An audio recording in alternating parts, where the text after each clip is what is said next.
Hello students, તો કાલના જે સર્વેઇંગનો લેક્ચર છે બરાબર, એમાં આપણે વાત કરી હતી કે બેઝિક સર્વેઇંગનું ઇન્ટ્રોડક્શન શું છે, સર્વેઇંગ શું છે, લેવલિંગ શું છે, એની ડેફિનેશન આપણે ટેલી કરેલી હતી. પછી આપણે ટેલી કરેલું હતું કે એના પર્પઝીસ શું છે, કે કયા કયા હેતુઓ છે જેના કારણે આપણે સર્વેઇંગ પરફોર્મ કરીએ છીએ, તો સર્વેઇંગના કારણે આપણને કયા કયા બેનિફિટ્સ થાય છે અને એપ્લિકેશન એ આપણે ટેલી કર્યા. અને લાસ્ટમાં આપણે ટેલી કરેલું હતું કે સર્વેઇંગમાં જે આપણે મેપ્સ અને પ્લાન ક્રિએટ કરીએ છીએ એ બે વચ્ચેનો બેઝિક ડિફરન્સ શું છે. આજે આપણે ટેલી કરવાનું છે નેક્સ્ટ પોઈન્ટ સર્વેઇંગ માટેનો, એ છે principles of સર્વેઇંગ, preliminary division of સર્વેઇંગ અને ક્લાસિફિકેશન ઓફ સર્વેઇંગ. સૌથી પહેલાં આપણે વાત કરીએ what are the principles of સર્વેઇંગ. તો ટોપિક નંબર આપણો છે નેક્સ્ટ પ્રિન્સિપલ્સ ઓફ સર્વેઇંગ. ચલો જોઈએ. તો પ્રિન્સિપલ્સ ઓફ સર્વેઇંગ, પ્રિન્સિપલ્સ ઓફ સર્વેઇંગ એટલે કે શું, જ્યારે તમે પ્રિન્સિપલ છે તમારે, જ્યારે તમે સર્વેઇંગના ઇન્સ્ટ્રુમેન્ટ લઈ અને સર્વે પરફોર્મ કરવા સાઇટ ઉપર જાઓ છો, તો ત્યારે કયા કયા તમારે પોઈન્ટ્સ છે બરાબર, એને ધ્યાનમાં રાખવાના. જેમ કે અહીંયા આપણે બે પોઈન્ટ્સ મેન્શન કરેલા છે. એક પહેલું છે જે છે working from whole to part, એટલે કે જે તમારે સર્વે કરવાનું છે, જે તમને આખો પાર્ટ આપેલો છે એને નાના નાના સબ પાર્ટ્સમાં ડિવાઈડ કરો ને પછી એનું મેઝરમેન્ટ કમ્પ્લીટ કરો. આ પહેલો પ્રિન્સિપલ છે, આ પહેલો એનો સિદ્ધાંત છે, એ તમારે ફોલોઅપ લેવો પડશે. અને સેકન્ડ છે કે કોઈ બે પોઈન્ટ તમને ફિલ્ડ ઉપર નોન છે, તો આ બે પોઈન્ટની હેલ્પથી તમે કોઈ એક થર્ડ પોઈન્ટ માર્ક કરી શકો બરાબર. આ જીટીયુના પોઈન્ટ ઓફ વ્યૂથી આપણે વાત કરીએ તો એક ઇમ્પોર્ટન્ટ ક્વેશ્ચન કહી શકાય, ઘણી બધી વખત આપણે જીટીયુમાં પૂછાયેલો છે, તો આપણે એને એવી રીતે ટેલી કરશું. 3 or 4 માર્ક્સમાં જનરલી જીટીયુમાં પૂછાતો હોય છે. તો વાત કરીએ સૌથી પહેલો પ્રિન્સિપલ શું છે, તો કે working from whole to part.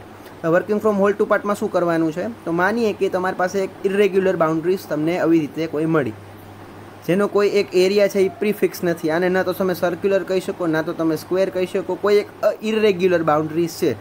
હવે આ તમને એમ કે આનો એરિયા કેલ્ક્યુલેટ કરો. તો એનો એરિયા કેલ્ક્યુલેટ કરવા સૌથી પહેલો તમારું જે સ્ટેપ આવશે બરાબર, પહેલાં પ્રિન્સિપલમાં એમાં એવું સ્ટેપ આવશે કે તમારે આ ત્રણ એરિયાના એક પોઈન્ટ સિલેક્ટ કરવાનો હશે. ત્રણ પોઈન્ટ સિલેક્ટ કરવાના હશે. આપણે એને કહીએ છીએ કંટ્રોલ પોઈન્ટ્સ. એક પોઈન્ટ સપોઝ તમે અહીંયા લીધેલો, બીજો પોઈન્ટ સપોઝ તમે અહીંયા લીધો અને ત્રીજો પોઈન્ટ તમે સપોઝ અહીંયા લીધો. આ ત્રણ પોઈન્ટને તમે નામ આપી દો A, B અને C. ત્રણ પોઈન્ટને જોડી દો બરાબર. આ શું કર્યું, સૌથી પહેલાં આપણે 3 મેજર પોઈન્ટ્સ બનાવ્યા ખાલી આ એરિયાને કેલ્ક્યુલેટ કરવા માટે. તો આનો જે ઇન બિટવીન એબીસીનો એરિયા છે બરાબર, એને કેલ્ક્યુલેટ કરવો હોય તો આપણે એબીસીના બધા ડાયમેન્શન જોઈએ. કયા કયા ડાયમેન્શન જોઈએ, તો કે એક તમારે A થી C ની લેન્થ જોઈએ, પછી B થી C ની લેન્થ જોઈએ અને A થી B ની લેન્થ જોઈએ. એના સિવાય તમારે એંગલ જોઈએ BAC, પછી એંગલ જોઈએ ABC અને પછી એંગલ જોઈએ ACB બરાબર. આ એંગલ તમે એકદમ પ્રિસાઇઝલી સર્વેઇંગના ઇન્સ્ટ્રુમેન્ટને યુઝ કરીને, જો લેન્થ ગણવી હોય તો સર્વેઇંગ માટે તો યુઝ થાય છે ચેન અથવા તો ટેપ, એ આપણે નેક્સ્ટ ચેપ્ટરમાં ટેલી કરશું. પછી એંગલ ગણવા હોય તો એંગલ ગણવા માટે યુઝ થાય છે કમ્પાસ અથવા તો થિયોડોલાઇટ, જે પણ આપણે ફર્ધર સ્ટડીઝમાં આવશે. તો એવી રીતે એના યુઝથી આ ટ્રાયેંગલ બરાબર છે, ટ્રાયેંગલની મદદથી તમે આખો એબીસીની અંદરનો એરિયા અથવા તો વોલ્યુમ ફાઇન્ડ કર્યું. હવે જે આપણે ચેક કરવાનું છે કે જે તમે A, B અને C છે એનો એરિયા કેલ્ક્યુલેટ કર્યો એ પ્રોપરલી છે કે નહીં, કે એમાં કોઈ એરર તો રહી નથી જતી ને.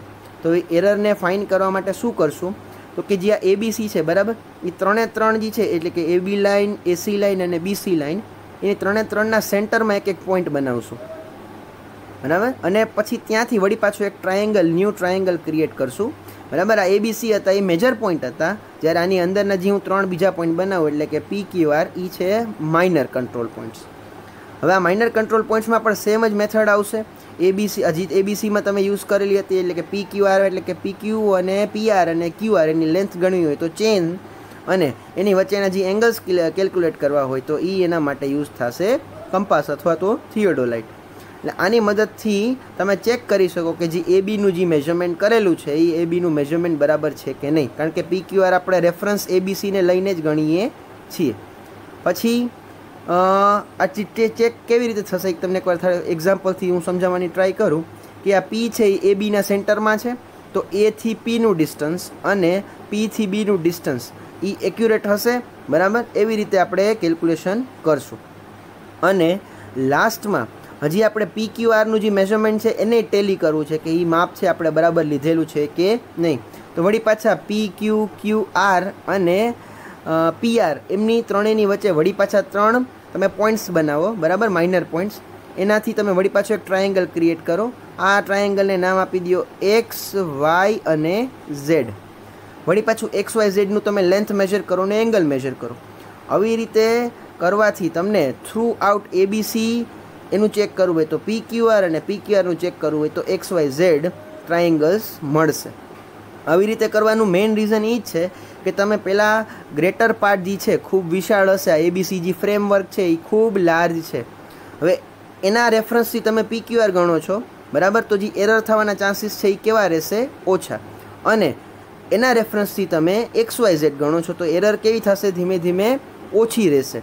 જ્યારે તમે એમ માનો કે તમે પહેલાં XYZ ગણ્યું, પછી એના ઉપરથી PQR ગણ્યું અને પછી એની મદદથી તમે ABC ગણ્યું, તો જે આમાં એરર્સ છે એ કેવી થશે? વધતી જ જશે. જે XYZની એરર હતી એ ડબલ થઈને PQRમાં આવશે અને જે PQRની એરર છે એ ડબલ થઈને આવશે ABCમાં. એરર્સ એટલે શું? તો કે લેન્થમાં એરર આવી જાય, કોઈ એંગલમાં એરર આવી જાય, કારણ કે હ્યુમન છે, બરાબર, આપણે 100% કરેક્ટ મેઝરમેન્ટ કે કરેક્ટ માપ લઈ શકીએ નહીં. તો એને કહેવામાં આવે છે working from whole to part. એ જ વસ્તુ અહીંયા બતાવેલી છે ને. વર્કિંગ ફ્રોમ હોલ ટુ પાર્ટમાં શું કરવાનું છે કે પહેલાં ખૂબ જ ચોકસાઈથી કે વેરી પ્રિસાઇઝલી તમારે 3 control points, major control points ABC major કરવાના છે. જે એરિયા તમને મળ્યો હોય એને મેઇન કંટ્રોલ પોઈન્ટ્સ કીધા. એની અંદર આપણે વળી પાછા માઇનર કંટ્રોલ પોઈન્ટ્સ ક્રિએટ કર્યા, બરાબર, PQR અને XYZ, બરાબર. એમાં જે આ XYZ છે એ કાઇન્ડ ઓફ કોપી છે આનું ABCનું, બરાબર. અહીંયા સિમિલર ટ્રાયેંગલનો આપણે રૂલ લગાડી શકીએ. 10th માં આપણે આવતો હતો સિમિલર ટ્રાયેંગલનો રૂલ. તો સિમિલર ટ્રાયેંગલના રૂલની મદદથી આપણે એને ટેલી કરી શકીએ કે જે ABC છે એનું મેઝરમેન્ટ XYZ થી મેચ થાય છે કે નહીં વિથ ધ સ્કેલ. એવી જ રીતે આપણે અહીંયા વર્કિંગ ફ્રોમ હોલ ટુ પાર્ટમાં કરવાનું છે. એવું કરવાથી જે એરર છે એ કેવી રહી જાય છે?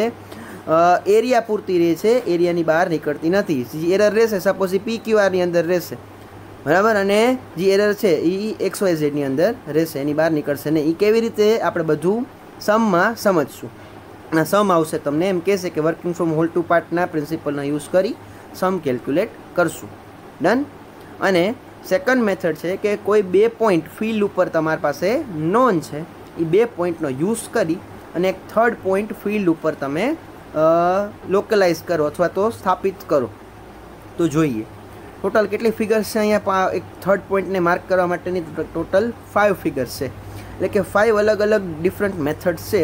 એની મદદથી તમે જે એક થર્ડ પોઈન્ટ છે, જે અનનોન પોઈન્ટ છે, આપણા કેસમાં દર વખતે જે અનનોન પોઈન્ટ છે એ છે R, બરાબર. તો R પોઈન્ટને તમારે માર્ક કરવાનો છે. તો કેવી રીતે માર્ક કરશું? તો સૌથી પહેલાં જો પેલી ફિગર છે ફિગર નંબર A. એ ફિગર નંબર Aમાં તમારી પાસે ડિસ્ટન્સ P અને આ Q એ તમારી પાસે નોન છે. એટલે કે PQ જે લાઇન છે એ આપણી પાસે નોન છે. R છે એ તમારે માર્ક કરાવડાવવાનો છે ફિલ્ડ ઉપર. તો કેવી રીતે માર્ક કરશું? તો P અને Q નોન છે, બરાબર. આના મદદથી તમારી પાસે PR ડિસ્ટન્સ એ પણ તમારી પાસે નોન છે અને QR ડિસ્ટન્સ એ પણ તમારી પાસે નોન છે. તો શું કરવાનું? P ઉપર તમે રાખશો તમારું કંપસ, બરાબર, પરિકર, અને પરિકરની યુઝથી શું કરશું? આપણે અહીંયા એક ચાપ મારશું અથવા તો એક આર્ક ડ્રો કરશું. એવી જ રીતે QRના ડિસ્ટન્સ જેટલું ડિસ્ટન્સ આપણે પરિકરમાં માર્ક કરીને વળી એક આર્ક મારશું.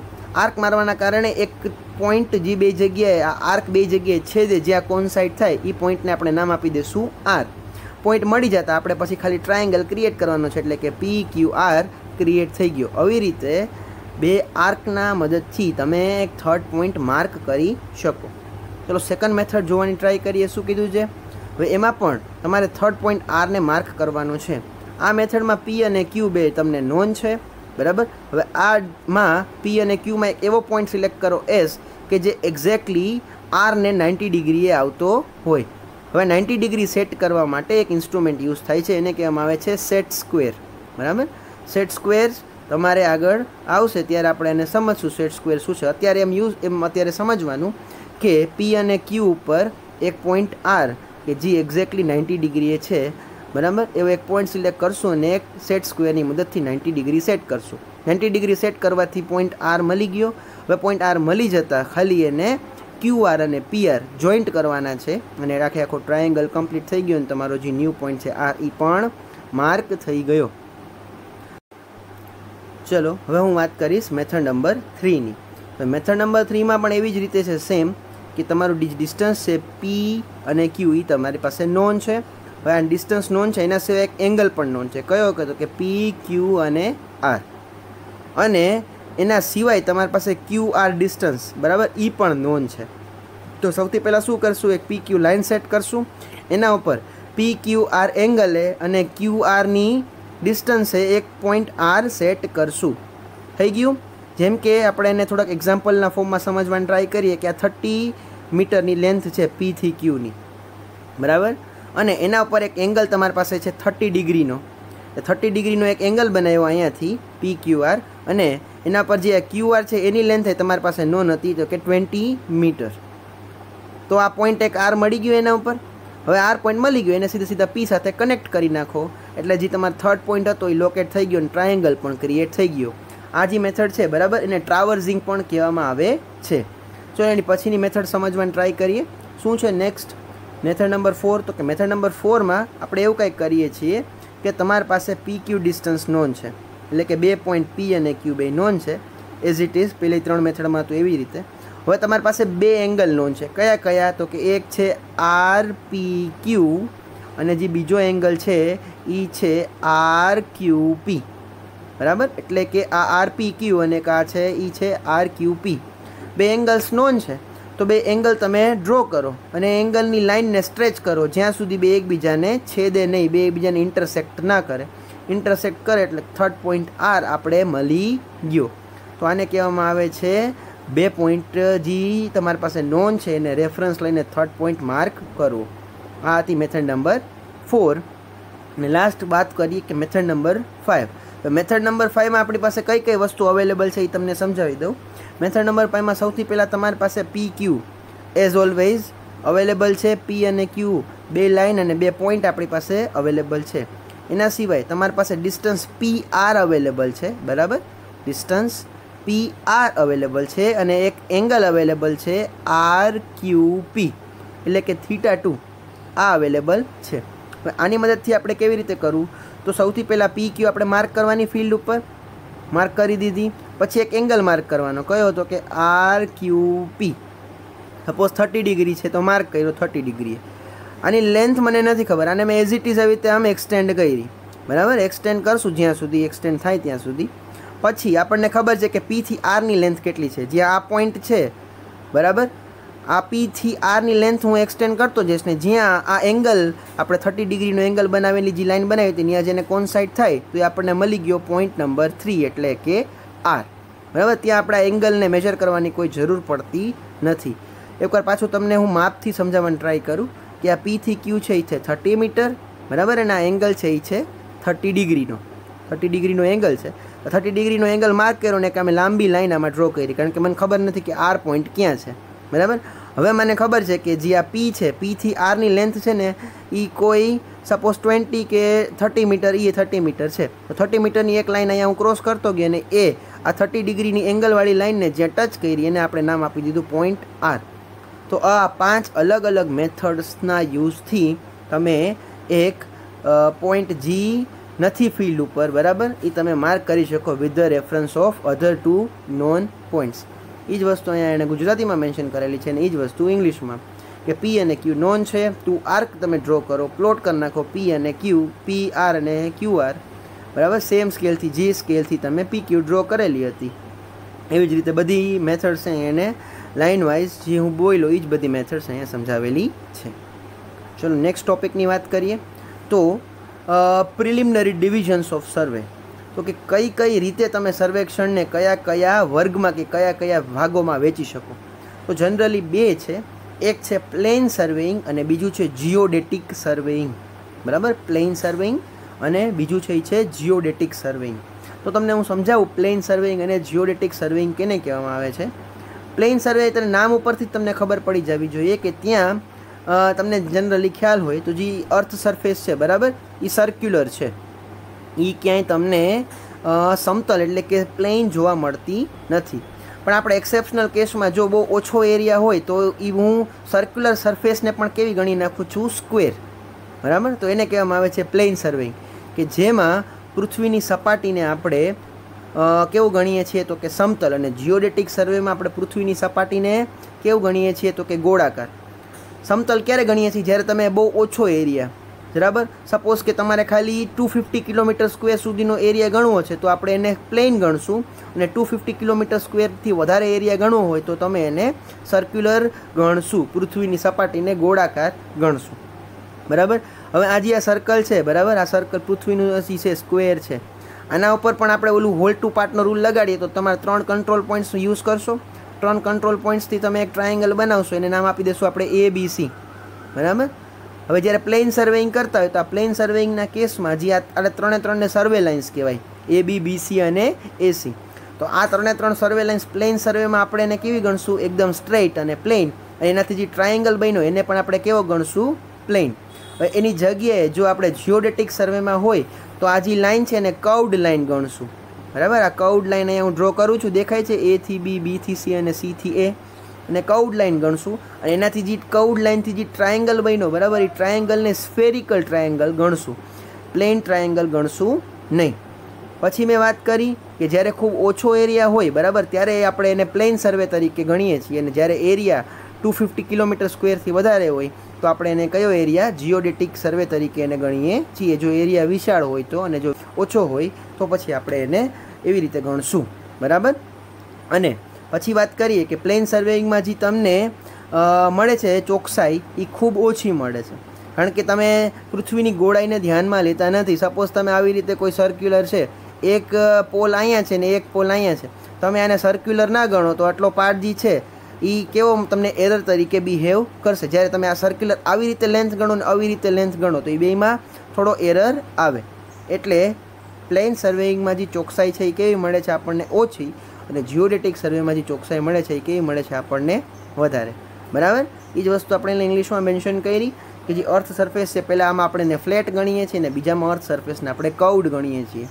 જે સજી આપણે કર્યું એમાં જે સર્વે લાઇન્સ મળે છે એ આપણે એને સ્ટ્રેઇટ, અને ટ્રાયેંગલને આપણે પ્લેન ટ્રાયેંગલ ગણીએ છીએ. જ્યારે જિયોડેટિક સર્વેમાં જે સર્વે લાઇન્સ છે આપણે એને કર્વડ અને ટ્રાયેંગલને સ્ફિયરિકલ ટ્રાયેંગલ ગણીએ છીએ.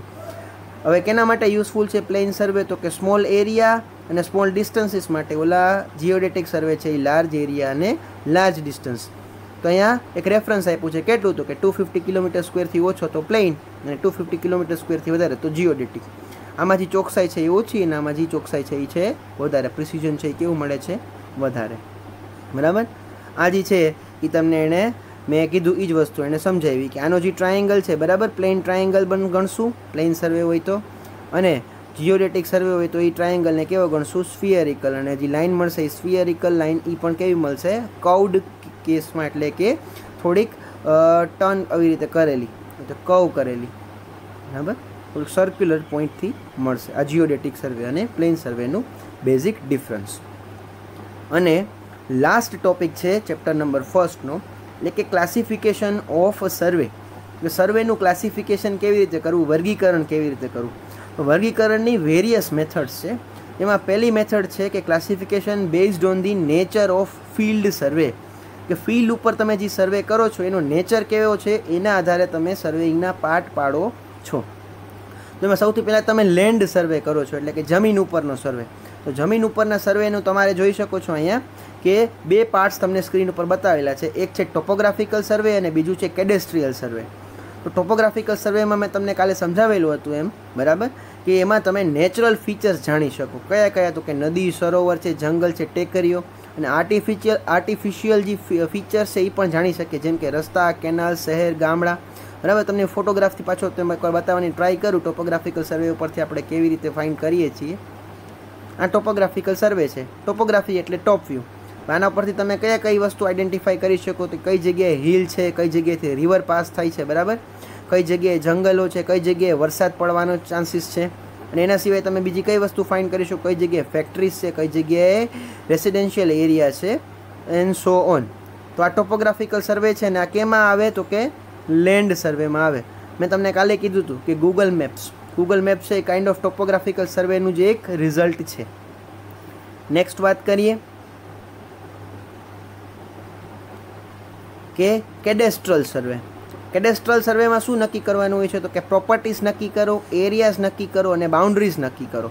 બરાબર. તો આ પ્રોપર્ટી લાઇનને એ મેં તમને કાલે સમજાવ્યું હતું. પ્રોપર્ટી લાઇનને કેવી રીતે સેટ થશે. આપણે જે પેલો ફોટો હતો, આ સપોઝ કે કોઈ આની પ્રોપર્ટીઝ નક્કી કરી કે આ કેટલી પ્રોપર્ટી આપણી છે ને કેટલી પ્રોપર્ટી કોઈ બીજા પર્સનની છે. તો આ પ્રોપર્ટી છે સપોઝ કોઈ એક એ પર્સનની છે, આ પ્રોપર્ટી છે કોઈ બી પર્સનની છે. તો આનો એરિયા કાઢતા જ આપણને આઈડિયા આવે આ જે પ્રોપર્ટી છે એ કોઈ સી પર્સનની પ્રોપર્ટી છે. તો એનો એરિયા નક્કી કરવો, એની બાઉન્ડ્રીઝ નક્કી કરવી.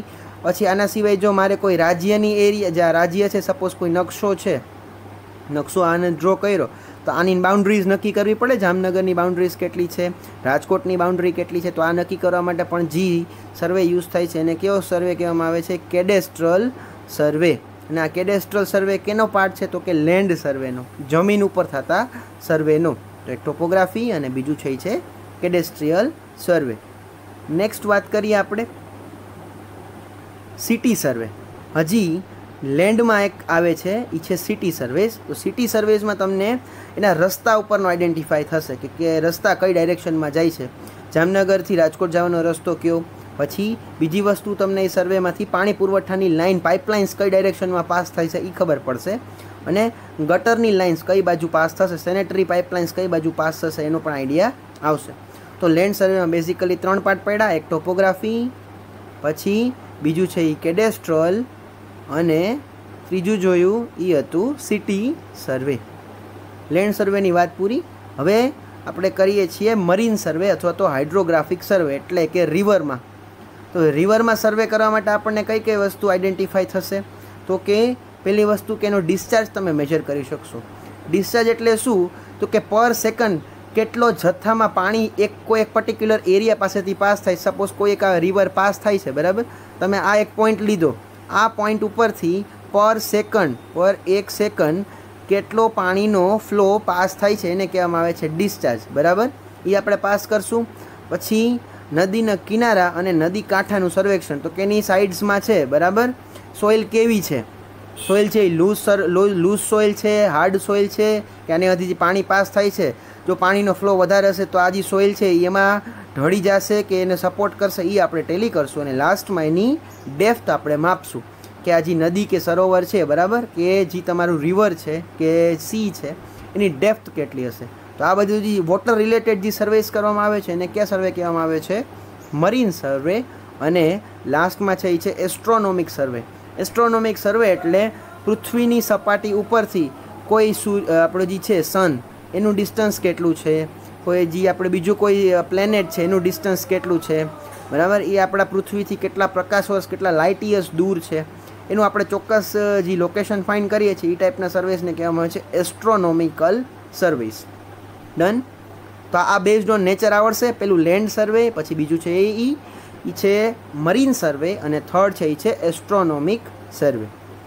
હવે બીજું છે classification based on the object of survey. તમે કયા હેતુથી સર્વે કરો છો એના પણ ટોટલ 5 પાર્ટ પડે છે. એમાં પેલું છે એ છે એન્જિનિયરિંગ સર્વે, કે જે ખાલી એન્જિનિયર્સ પરફોર્મ કરતા હોય, બરાબર, એટલે સિવિલ એન્જિનિયર્સ છે, સર્વેયર્સ છે જે પરફોર્મ કરતા હોય એને કહેવામાં આવે છે સિવિલ એન્જિનિયરિંગ અથવા તો એન્જિનિયરિંગ સર્વિસ. તો એન્જિનિયરિંગ સર્વિસમાં તમને શું આઈડિયા આવશે? તો કે રસ્તો કેવી રીતે આપણે બનાવો. સપોઝ આવો રસ્તો હોય, આવો તમને જમીન હોય ખાડા ટેકડાવાળી જમીનને તમારે પ્લેન બનાવવી હોય તો એના માટે કેટલું કટિંગ કરવું, કેટલું ફીલ કરવું, કેટલો આ પાર્ટ કટ કરવો, કેટલું ફીલ કરવું, એની ડેપ્થ અને એની હાઇટ ફાઇન્ડ કરવા માટે આ જે સર્વે કરવામાં એને કહેવાય એન્જિનિયરિંગ સર્વે. પછી મેં તમને કાલે કીધું હતું કે કોઈ એક ડેમ પ્રિપેર કરવો છે, પાણીની પાઇપલાઇન્સ માટે તમારે એને સ્લોપ આપવું છે, ગટરની લાઇન્સ એને સ્લોપ આપવો છે. તો એ બધી વસ્તુની જે તમારે વોલ્યુમ કેલ્ક્યુલેટ કરવું હોય, બરાબર, એની ક્વોન્ટિટી ગણવી હોય, એની રાશિ ગણવી હોય અને અન્ય માહિતી જોતી હોય તો એ જે સર્વે પરફોર્મ કરવામાં આવે છે બેઝડ ઓન ઓબ્જેક્ટિવ એને કહેવામાં આવે છે એન્જિનિયરિંગ સર્વેસ. બીજું છે એ છે મિલિટરી સર્વેસ. તો મિલિટરી સર્વેસ પણ કાલ તમને બતાવેલું હતું. મિલિટરી સર્વેસ કેને કહેવામાં આવે છે? જો એન્જિનિયરિંગ સર્વેસમાં શું થાય છે, ખાલી રોડને લગતી કોઈ પણ એક પોઈન્ટ છે, રોડની ડેપ્થ કેટલી રાખવી, બરાબર, રોડ ઉપર કેટલો સ્લોપ રાખવો જેથી પાણી રોડ ઉપર ટકે નહીં, વરસાદનું પાણી, બરાબર. અને પછી સેકન્ડ છે એ છે મિલિટરી, કે કઈ જગ્યાએ ટ્રૂપ્સ રાખવા, કઈ જગ્યાએ આપણે ટેન્ક્સ સેટઅપ કરવું, કઈ જગ્યાએ એરોપ્લેન્સ માટે આપણે લેન્ડિંગ કરાવડાવી, એ બધું મિલિટરી સર્વિસમાં આવશે. પછી થર્ડ છે એ છે માઇન સર્વે. માઇન સર્વેમાં તમને એમ આઈડિયા આવશે કે માઇન્સમાં કેટલી ડેપ્થે તમારા બધા અલગ અલગ ટાઈપના જે મિનરલ્સ છે, જેમ કે આપણા કોલસો છે, બોક્સાઇટ્સ છે, એ બધા કેટલી ડેપ્થે અવેલેબલ છે એ આપણે ફાઇન્ડ કરશું. ફોર્થ છે એ છે આર્કિયોલોજીકલ સર્વે.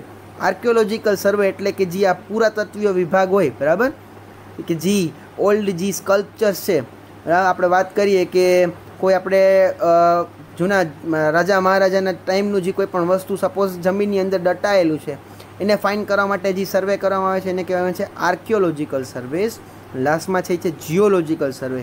તો જીઓલોજીકલ સર્વે એટલે કે પૃથ્વી, બરાબર, આપણે જે અર્થ સરફેસ છે તેમાં બધી અલગ અલગ પ્લેટ છે, જેના કારણે તમને ખ્યાલ હોય તો અર્થક્વેક આવે, એને કહેવાય ટેક્ટોનિક પ્લેટ્સ. તો એ ટેક્ટોનિક પ્લેટ્સ છે, બરાબર, એમાં અલગ અલગ ટાઈપના મટીરિયલ હોય.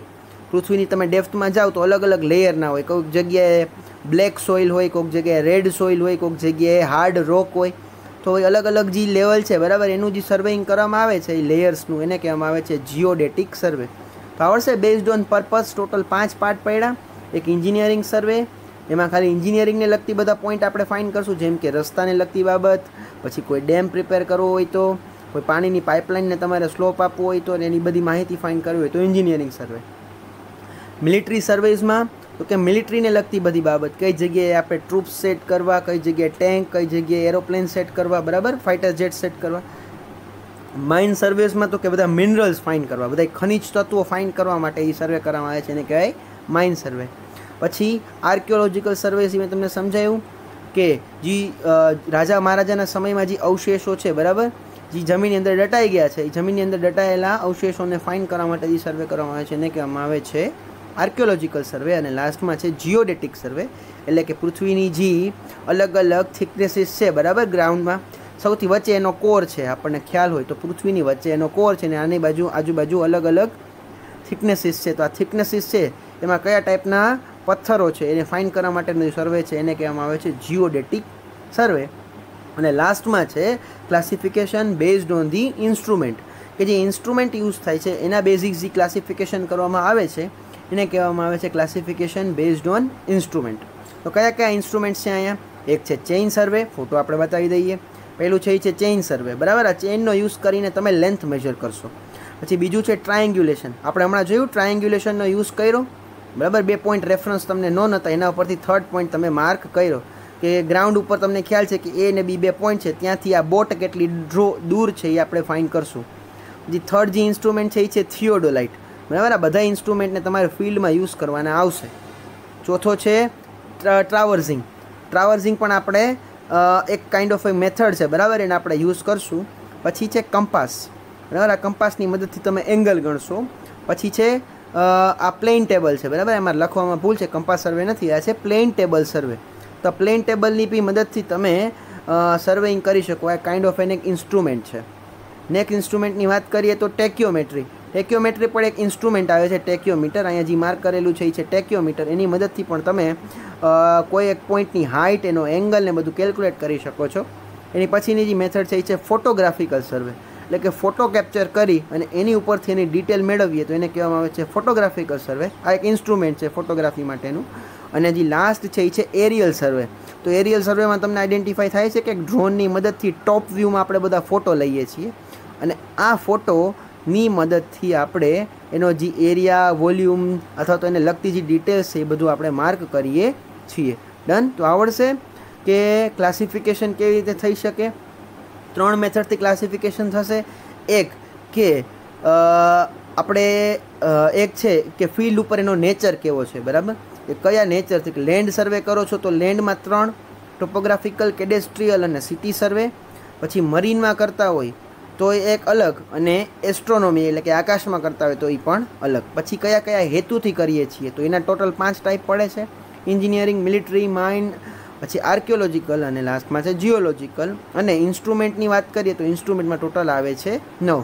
એમાં chain survey, triangulation, theodolite, traverse, compass, plane table, tacheometer, photographical અને એરિયલ સર્વિસ. તો અહીંયા જે તમારું ચેપ્ટર નંબર 1 છે, બરાબર, એ પૂરું થાય છે.